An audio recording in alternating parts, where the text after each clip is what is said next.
जहां बेगम, अगर हमने आपसे ये नहीं पूछा कि आपने इतना गलत फैसला क्यों किया, तो ये ना समझिए कि हम ऐसा भी होने देंगे।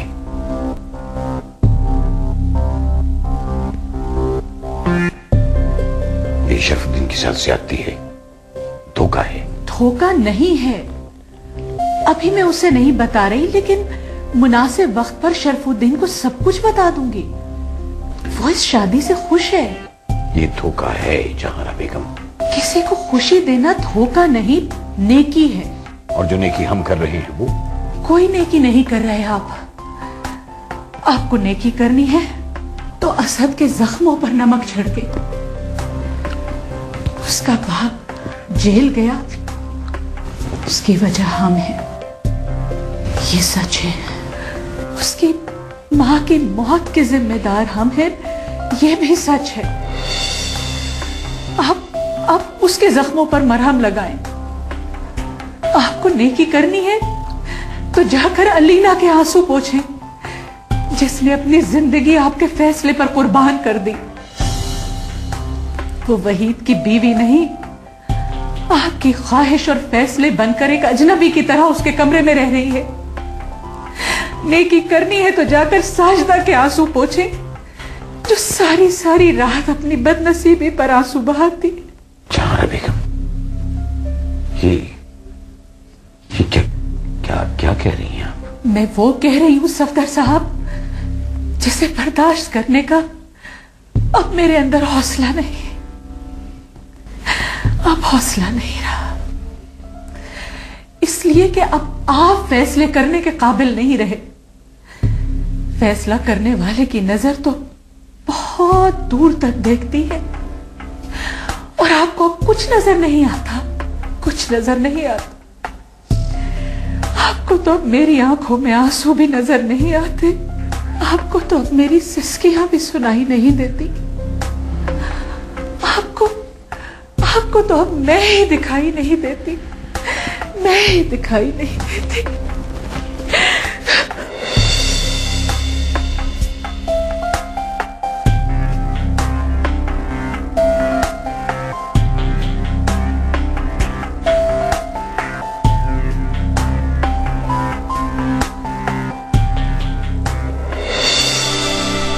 आप फिक्र ना करें बाबा जान, मुझे कोई परवाह नहीं। जो बातें बनाता है उसको बातें बनाने दें। जब अलीना आपकी ख्वाहिश पे इतनी बड़ी कुर्बानी दे सकती है, तो मैं भी इतना कमजोर नहीं हूं कि लोगों की बातों में आ जाऊं। बाबा जान, मुझे शारिक की बात पे दुख है, लेकिन बेटा, हर आदमी को अपना दुख खुद उठाना होता है, कोई किसी का दुख नहीं उठा सकता। क्या हो बीजान, आपकी तबीयत तो ठीक है? नहीं, ठीक हूं बेटा, ठीक हूं मैं। बेटा वहीद, इनकी तबीयत ठीक नहीं है, अब ये सारे मामलात तुम ही संभालो। बाबा जान, आप मुझ पर भरोसा रखें, आप बीजान का ख्याल रखें। अगर किसी चीज की जरूरत हो तो प्लीज मुझे बता दीजिएगा, मैं अपने कमरे में हूं।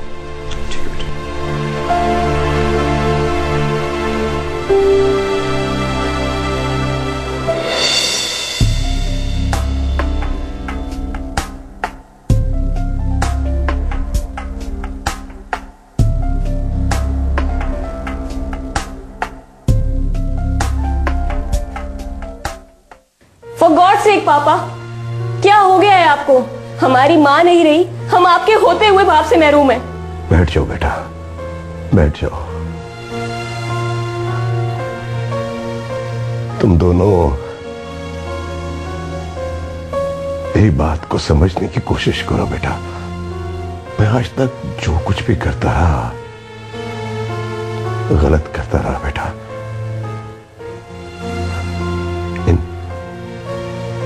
इन लोग बहुत एहसान किए मुझ पर, बल्कि हम सब पर बहुत एहसान किए। मेरी जिम्मेदारियों को बाबा जान ने पूरा किया, और इन सब से बढ़कर बेटा मुझे तुम्हारी मां का पास करना है। उसने मुझे कहा था कि वो मुझे कभी माफ नहीं करेगी, क्योंकि मैंने इन सब का दिल दुखाया। मुझे उससे माफी तलब कर लेने दो बेटा। वो मुझे ऐसे ही माफ नहीं करेगी। वो मुझे तब माफ करेगी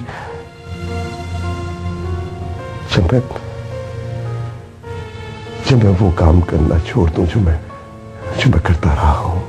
तो उनकी माफी के लिए आप असद की जिंदगी बर्बाद कर देंगे?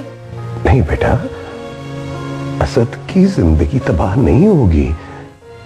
देखो बीजान और बाबा जान, तुम दोनों से बहुत मोहब्बत करते हैं। ये अगर उनसे सर झुकाकर माफी मांग लेना तो वो इसके लिए बेहतर सोच सकेंगे। कोई हमारी बेहतरी नहीं सोचेगा।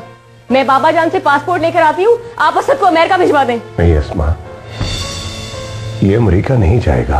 पापा प्लीज मुझे मत रोकिएगा, मैं जाऊंगा। पापा तुम अमेरिका नहीं जा सकते बेटा। असद अमेरिका जाएगा सलीम। बेटा तुम जाने की तैयारी करो, तुम जरूर बाहर जाओगे। बाबा जान, मैंने कह दिया ना, असद जाएगा। बीजान, आई एम सॉरी। कोई बात नहीं, कोई बात नहीं। मुझे माफ कर दीजिएगा बीजान।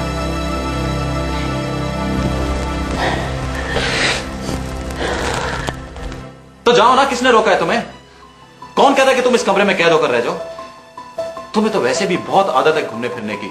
शारिक के साथ बड़ी पिकनिकें मनाई हैं तुमने। बस वहीद बस, पछतावों को मेरे पल्लू से मत बांधो। ये एहसास मत दिलाओ मुझे कि खुद अपने आप को अपने हाथों से जहन्नुम में झोंक दिया। किसने कहा था तुम्हें? किसने कहा था तुम्हें कि खुद को जहन्नुम में झोंको? इस दिल ने कहा था। मुझे लगा था कि तुम मुझसे प्यार करते हो, सबसे बेहतर हो तुम। मुझे लगा था कि जो फैसला मैंने किया वो ठीक है, लेकिन नहीं। और कितनी सजा दोगे मुझे वहीद? बोलो कितनी सजा दोगे?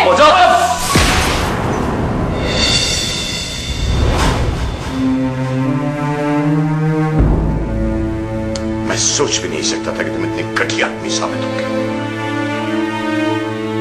तुम्हें एक लड़की पर हाथ उठाते शर्म नहीं आती?